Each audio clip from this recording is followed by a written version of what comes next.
guys, yung pangalan ko si Mateo at tatanong kita ng kwento. Yung title niya ay Ang Hari ng Palaruan. Ito yun kasi napasutuso kami kasi bakuna doon sa Mercury, meron doon. At ito yung panghari ng palaruan. Ang hari ng palaruan. Paboritang lugar ni Aaron ang palaruan. Nandito na ako pagbait niya sa manakalaro. Ito yun.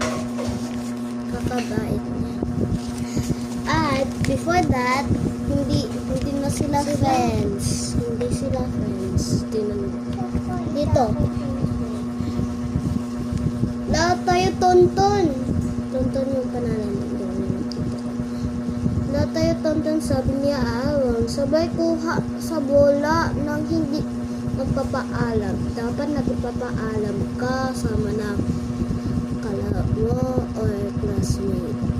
O bibigay mo lang yung gamit niya. Pag sabi nila, hindi, okay lang. Wag mo kuning musal. Mami, iyak aman yung manaklase mo at susunod ka.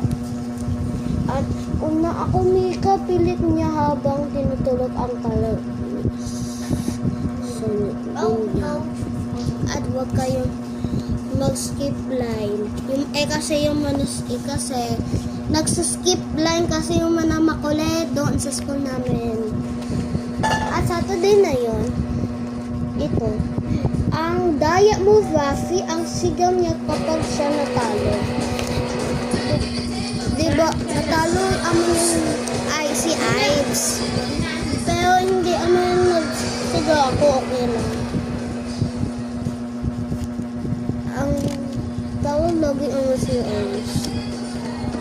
At gustong pag maglaro ni Aaron, sino nang gustong sumali sa pintero?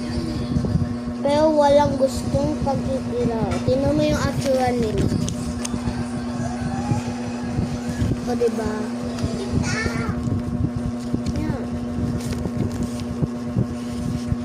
Nalungkot siya.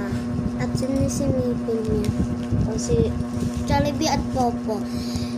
Kasi kalan niya yung kapatid ko, Popo.